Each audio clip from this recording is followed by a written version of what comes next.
Happy New Year! So today is December 31st, and basically in the next couple hours, it will be a brand new year. It will be 2024, and I am here for it. Now, this is my first episode, I think, first or second episode that I have recorded since coming back from my surgery. But that's a whole nother conversation we'll talk about on another episode. But just want to say your girl is back. But we're talking about bringing in the new year. So welcome back to another episode of the You, Me, and Jesus podcast, where we talk about all things you, me, and Jesus. And today we are talking about bringing in the new year and some of the things that I am doing and things that I have done when it comes to like bringing in a new year and then just getting things started over for a new year. Now, I know that some people are not big on New Year's resolutions and goals and all that type of stuff, but I'm not one of those people. I believe in New Year's resolutions. I believe in setting goals. I believe in celebrating on New Year's Eve, New Year's Day, and all the different things because I just like doing that stuff. Is it like biblical? Probably not. But is it like anything that God's going to be upset about, things I had to repent for? Absolutely not. So I wanted to just talk about some of the things that I do to bring in the new year and prepare myself for the new year. I'm 42, and for the last probably 15 years, maybe let's just downplay it. No, probably 15 years or so. I have spent New Year's Eve in church, probably longer than that. Whereas our church would have some type of night service and it would start at around 10 and then it would have worship, preaching, and then we would do the 10, 9, 8, 7, right? For many, many, many years.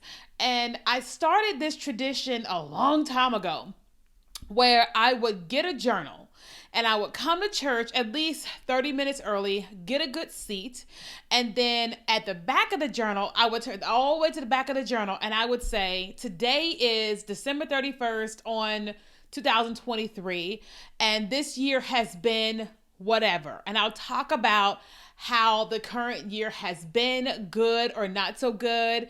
I will then talk about things that I'm hopeful for the next year. And I would do that at the stroke of midnight. The last day of the year.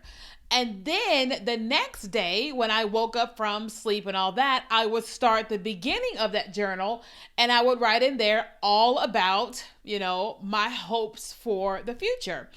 And traditional African American churches have, what we call watch night services or New Year's Eve services. But I've been kind of attending more multicultural churches for the last 10 years, and they don't really do New Year's.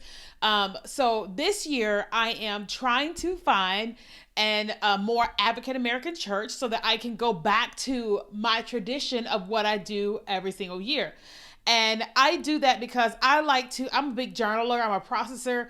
I like to be able to just reflect back on the year, reflect back on what went well, what didn't go so well, the things that God did for me and all that, and then set my hope and expectation for the future.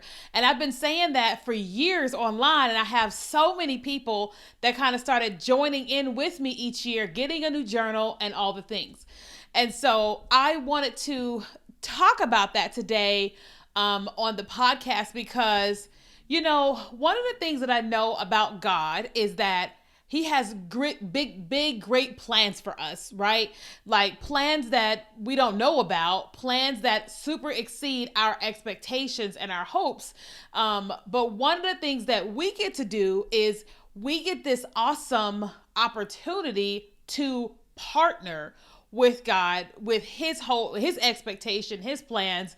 We get to partner with ours, right? And so probably about a couple hours ago, I'm here in my office. I'm a business owner and I have been writing out my different goals for the year for my business. And I set some pretty big goals for my business this year. And I have a business mentor who did such a great job of helping me understand what it was that I was trying to accomplish. And so when I finally sat down and really looked at, here are my streams of revenue. Like I have six different streams of revenue. Okay. And I hadn't really set like particular goals for those things. So that meant I didn't hit them. But once I really looked down and said, here are the things that I have done, and here are my hopes, my revenue goal is pretty darn high. And I shared it with my best friend, and she was like, whoa, that's awesome. But I'm also going to bring that to the Lord, right? And I'm going to go, okay, here is what I want to accomplish this coming year.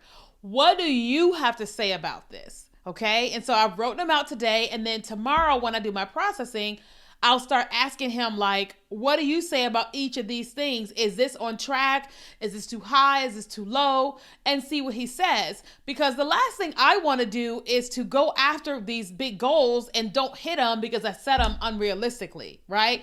But I also, like, if my goals are too low and God has bigger expectations, then I want to set my goals to be closer to him.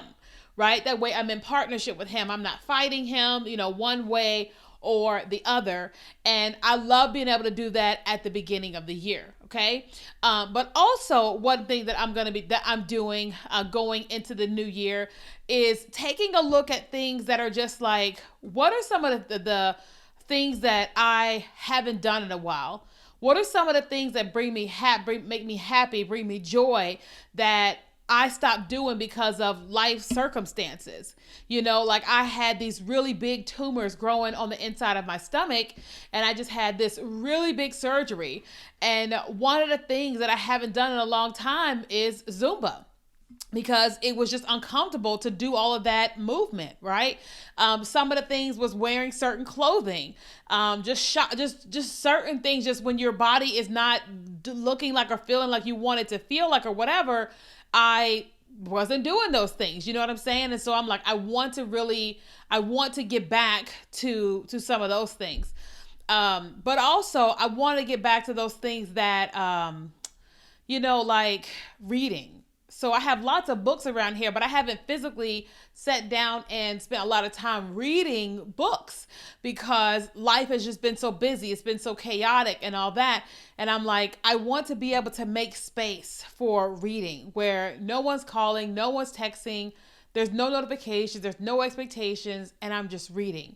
Whether that is a book about life, love, or mental health, or spirituality, I want to sit down and be able to do that. But the last thing, and I've been talking to God about this all year, this year, is I want to get back into a space where I am being discipled, right? And so let me explain that. So I have been on a journey of growing with God for years, right? And then I've also been on the journey where I've been sharing my relationship with God and continuously going to church. And over the last year, I just had this restlessness, this longing for, I pour out so much in my business and even with You, Me, and Jesus. And then I just go to church, like worship with everybody, hear the message, and then that's it. There's nobody that's knowing me or discipling me, right? It's like me and God, but I'm not being discipled. No one is actually investing time and energy with me. You know what I mean? Unless I am paying a mentor in that, which is not a bad thing. I'm going to continue to do that. But I've been talking to God about this for a while, and I'm like, God, I've got to get back into a space, a place where there is the capacity for me to grow, where there is the place where, whether it's the pastors or leaders or whomever, are able to see me. Like, okay, how do I say this? I don't want to be in somebody's pulpit. That's not my desire. I'm not trying to make everybody my mama and daddy. That's not my desire. But I do know that where God wants to take me, He will do what He does. But I also need an environment, people, a group who see me and see my hunger and are willing and have space to pour into me.